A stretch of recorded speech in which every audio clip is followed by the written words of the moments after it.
पर ये ना हो कि जब समझ में आए, जब पता लगे, उस लोक में जाकर के थोड़ा बहुत जो नाम जाप किया उससे कुछ थोड़ा बहुत मिल जाए, स्वर्ग में पहुंच गए कुछ कहीं ऐसे लोक में, और तब कहा जाए कि आपको ये फल कैसे मिल रहा, आपने उस समय ऐसा किया था ना, वो नाम लिया था उससे मिल रहा, तब आएगा अरे काश उस समय याद आ जाता, कितना जपते। जब ये मिल गया उतने से, तो अगर सचमुच हम अपने आराध्य देव का नाम जपते तो क्या मिल जाता, काश उस समय याद आ जाता। अब वही काश वाला जो तब याद करते वो अब याद दिला रहे हैं भगवान, वो इस समय भगवान याद दिला रहे कि वो काश वाला समय ना आ जाए कि अब पछताए होत क्या जब चिड़िया चुग गई खेत। अभी तो खूब समझदारी है। हमेशा कहती देखो जिनको भगवान नाम के बारे में पता ही नहीं, राधा नाम के बारे में पता ही नहीं, तो वो तो बेचारे हैं, है ना बेचारे। उनको मुझे तो लगता पाप भी उनको क्या ही लगेगा, क्योंकि जानते ही नहीं, वो भी पाप पुण्य से ही परे हैं कि उनको पता ही नहीं कर क्या रहे हैं, क्यों कर रहे हैं, कैसे कर रहे हैं। पर जिन लोगों को पता है कि ये जपना चाहिए, ये करना चाहिए, और फिर भी नहीं करेंगे तो समझो कितना भारी अपराध है, कितना बड़ा अपराध है। तो इसलिए वह यही निवेदन है कि नाम गाने सदा रुचि, राधा नाम का स्मरण करते रहिए। हरे कृष्ण भी बार बार उदाहरण दिया है शास्त्रों ने, हरा राधा ही है, कृष्ण के चित्त को हरण करने वाली, इसलिए उनको हरा कहा जाता है। वो भी श्री राधा रानी का ही नाम है। तो जितनी शक्ति कृष्ण में है उतनी शक्ति श्री राधा रानी में। और ये नाम गान केवल हम नहीं, एक बार क्या हुआ,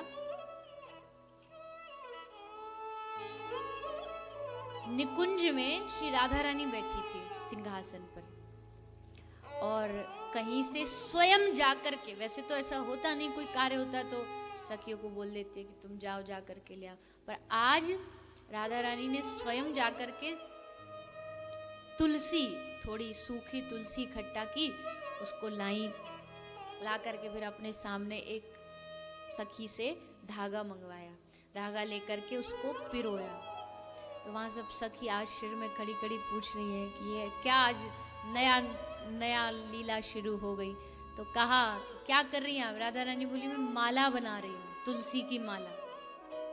बोले आप क्या करोगी तुलसी की माला का? बोले उसमें उस पर नाम जप करूंगी। सखी बोली आप नाम जप करोगी? अरे नाम जप तो इसलिए किया जाता है कि हमको प्रिया प्रीतम मिले, आपको क्या पाना है जो आप नाम जप करोगी? तो श्री राधा रानी बोली देखो कृष्ण मुझे प्राप्त तो है, पर प्रियतम कभी कभी आते हैं, कभी कभी चले जाते हैं, कभी आते हैं फिर चले जाते हैं, तो उनका सानिध्य मुझे निरंतर प्राप्त हो, इसलिए मैं नाम जप करूंगी। अच्छा, तो सखी हंस करके कहती है कौन सा नाम जप करोगी, कौन सा मंत्र करोगी? तो राधा रानी बोली वो भी तू बता कौन सा करूं, मैंने तो कभी किया नहीं, तो तू बता कौन सा मंत्र जाप करूं। तो ललिता बोली देखो सब मंत्रों का सिर मोर क्या है, सब मंत्रों का सार तो श्री राधा है, तो इसलिए आप श्री राधा नाम का उच्चारण करो। राधा रानी हंसी, अपने ही नाम का मैं खुद उच्चारण, नहीं नहीं नहीं, ये तो थोड़ी, कुछ और बता। तो सखी बोली अच्छा एक काम करो, कृष्ण की प्राप्ति करनी है ना, तो जैसे कभी कभी क्या होता कोई वस्तु आपको चाहिए, कोई चीज आपको चाहिए, भोजन चाहिए, भोजन नहीं मिल रहा, कोई बालक चिल्ला रहा मुझे भोजन भोजन, तो भोजन भोजन कहने से भोजन नहीं आएगा। उस बालक का कोई माँ हो, पिता हो, दादा दादी हो, बहन भाई, उसको बोले तो वो दे देगा। तो अगर आपको कृष्ण प्राप्ति करनी तो कृष्ण का जो सबसे प्रिय है उसका नाम ले लो, तो आपको उसका जाप करो। तो राधा रानी बोली कृष्ण का सबसे प्रिय क्या है? तो फिर एक सखी बोली वो तो आप हो, तो अपना नाम जपो। राधा रानी बोली तुम सबकी मति बोरा गई है क्या, घुमा फिरा करके फिर वही, कोई एक नाम बताओ। तो ये सब चर्चा चल रही थी, इतने ही वहां श्याम सुंदर आ गई। बड़ी गंभीर चर्चा चल रही है, हाथ में माला भी, वाह वाह, बड़ी साधनाएं हो रही हैं आज निकुंज में। किसका नाम जप, मतलब वही डिसाइड कर रहे हैं कि किसका करना है। अभी हो नहीं पा रहा कि किसका नाम जपे। राधा रानी, ललिता कहती अपना नाम ये जपती नहीं, और आपका प्रिय वो भी यही है, तब भी अपना नाम नहीं जप रही। आपका नाम इसलिए नहीं क्योंकि प्राप्ति आपकी करनी है ना, तो फिर क्या करे। तब जी राधा रानी ने एक उपाय निकाला। देखो श्याम सुंदर को मैं प्रिय, पर मेरे बाद कौन प्रिय है? बोले मेरे बाद तुम सखियां जितनी भी है, तुम श्याम सुंदर को प्रिय हो, चलो अब तुम्हारा नाम जप करूंगी। और राधा रानी माला लेकर के उस मणियों पर, एक मणि पर बोलती है ललिता, अगले पे बोलती है विशाखा, अगले पे बोलती है इंदुलेखा, अगले पे बोलती है चित्रा, सबका नाम जप कर रही है। श्याम सुंदर बड़े राजी हो रहा, आज से ही मंत्र जाप शुरू हुआ आपका। राधा रानी बोली चलो काम करो, सब सिंहासन वगैरह लगाओ, इन सखियों को बिठाओ, आज इनकी पूजा करेंगे। सब भागी वहां से। आज तो प्रभु ये उल्टी धारा कहाँ से बह गई, ये हमारा कहाँ, हमारा स्मरण, हमारा ध्यान, सो सब वहां से भागी और वो सब सखी चली गई। यही चाहते थे दोनों प्रिया प्रीतम, एकांत हुआ, फिर आगे जो हुआ सो हुआ, दोनों का मिलन हुआ। तो यहाँ तो यही चलता है इस रस राज्य में। कभी श्याम सुंदर महात्मा बन बैठ जाते हैं, एकांत में भजन करूंगा। क्या भजन करोगे? राधा नाम का उच्चारण करूंगा। एक दूसरे का नाम का रस लेते रहते, एक दूसरे से प्रियता बनी रहती है, यही नाम का फल है। आप सब भी जितने यहाँ विराजमान हैं या जो श्रवण कर रहे हैं, इस पूरे इस चर्चा का आप ये समझ लीजिए एक ही सार है, एक ही लाभ है। नहीं होता ना ये हृदय में जो हम कह रहे हैं, व्याकुलता बढ़ जाए नाम के, नहीं हो रहा, क्या करें।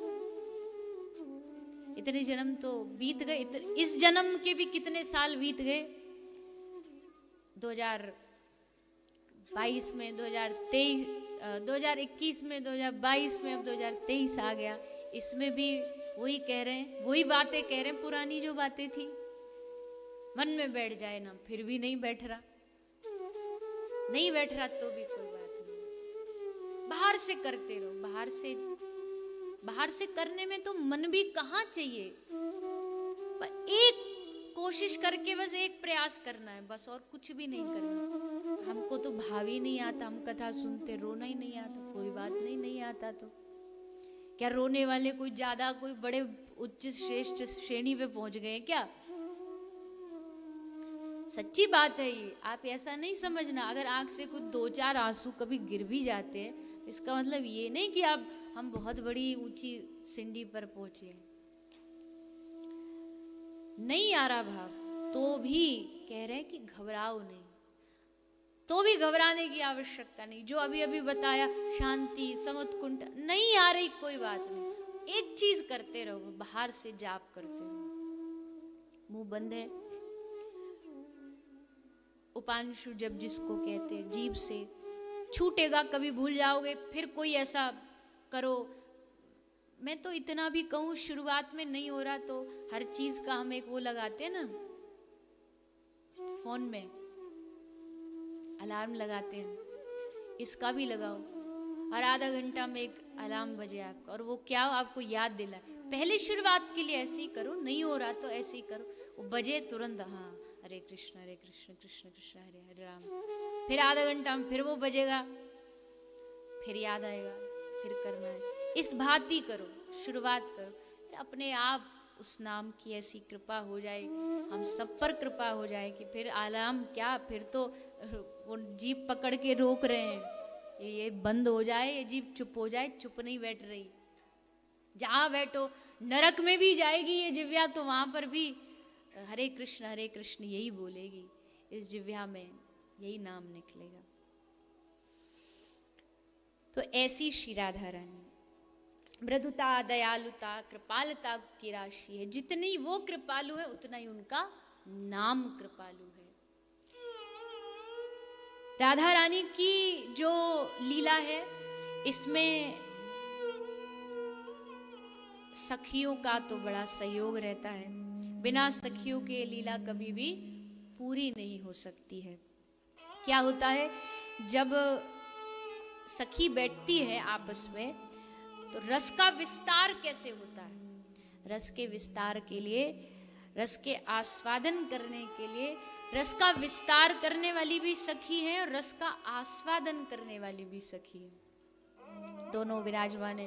तो रस की जो प्रथम लहरी जो उत्पन्न होती है वो सखी के मन में होती है। माने उसके मन में होता है कि आज ये होना चाहिए, आज प्रिया प्रीतम नौका विहार जाए, आज यहाँ झूलन पे जाए, आज यमुना पुलिन पे जाए। तो उन रस की जो प्रथम इच्छा है वो सखी के मन में प्रकट होती है, और सखी फिर उस इच्छा को श्री प्रिया जी के चरणों में रखती है, प्रिया जी वो इच्छा श्री श्याम सुंदर के चरणों में रखती है, और जब दोनों का मिलन होता है फिर वो लीला प्रकट होती है। और जब लीला प्रकट होती है तो उस लीला का जो रस है वो भी बैठ के कौन लेती है? सखी लेती है। प्रिया प्रीतम लीला कर रहे हैं, श्री कृष्ण राधा रानी लीला कर रहे हैं, पर उसका रस आ किसको रहा है? सखी को आ रहा है। तो रस की जो विशेष प्रधानता है वो प्रकट करने वाली भी सखियां हैं और उसका आस्वादन करने वाली भी सखियां हैं। सखी बिना नहीं रसेर पुष्टि नाही होए, सखी रस विस्तारिया सखी आस्वादन। सखी ही उसका विस्तार करती है और सखी उसका आस्वादन करती है। इसलिए मैंने पहले ही दिन कहा था कि यहाँ पुरुषत्व, जो पुरुष का भाव है, पुरुषत्व का जो भाव है, उस भाव से समझने की कोशिश करोगे तो समझ में थोड़ा कम आएगा। बल्कि अगर आप सखी भाव में, सहचरी भाव में, जो भाव बड़े मुश्किल से आता है, वो भाव में अगर समझने का प्रयास करोगे तब श्री राधा रानी के इस पावन चरित्र को आप समझ सकते हैं। तो आइए आगे के लीला प्रसंग की ओर हम सब प्रवेश करेंगे। उससे पूर्व थोड़ी जो सूचना है उसका सभी श्रवण पान करेंगे और शेष श्री राधा रानी के फिर लीला का गुणगान करते हुए हम सब आगे की आज की कथा को, सत्र को विराम की ओर बढ़ाएंगे। तो सभी थोड़ी देर संक्षेप में